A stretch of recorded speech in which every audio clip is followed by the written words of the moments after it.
je m'appelle Héloïse, je suis en CE2 et je vais vous présenter l'organisation du périscolaire de la SAC à Péreux. Bonjour, je m'appelle Zoé, je suis en CM1 et je vais vous présenter l'organisation du périscolaire de la SAC à Saint-Vincent-de-Boissé. Nous, à Péreux, le périscolaire commence dès 7h15 le matin. Des activités sont proposées pour les grands et pour les petits. Ensuite, les animateurs nous accompagnent à l'école à 8h30.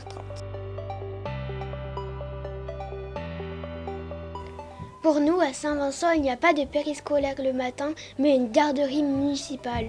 Le périscolaire commence à 11h30. Les animateurs se rassemblent pour ce qu'ils appellent le débrief et échangent sur les activités mises en place et l'organisation du midi.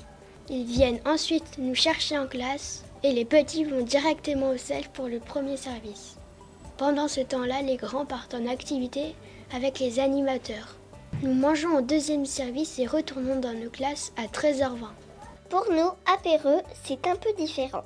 Après leur débrief, les animateurs viennent nous chercher à l'école, puis nous montons tous ensemble à l'espace jeunesse prendre notre repas.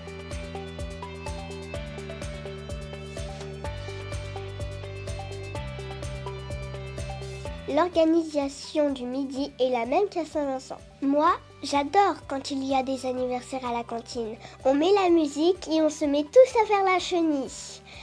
On est plus de 100. On en fête souvent des anniversaires. À 13h30, les animateurs nous raccompagnent à l'école.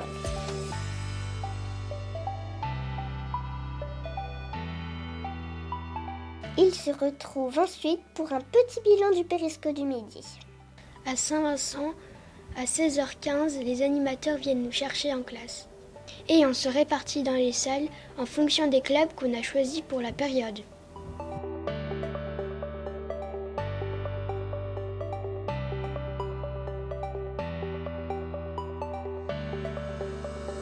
Moi, j'adore les vendredis festifs quand l'équipe nous propose un grand jeu ou une grande animation, tous ensemble.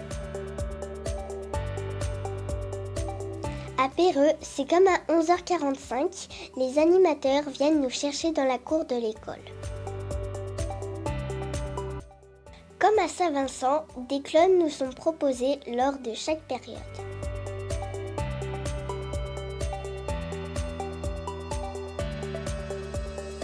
J'ai été très heureuse de vous présenter les actualités de novembre et je laisse Zoé vous révéler qui présentera les actualités de décembre. Comme Héloïse, j'ai été très heureuse de vous présenter les actualités de novembre. Les actualités de décembre vous seront présentées par... C'est une surprise. Ah, j'ai oublié, il y a la Saclette le 8 décembre à 18h30 à la Chamarie.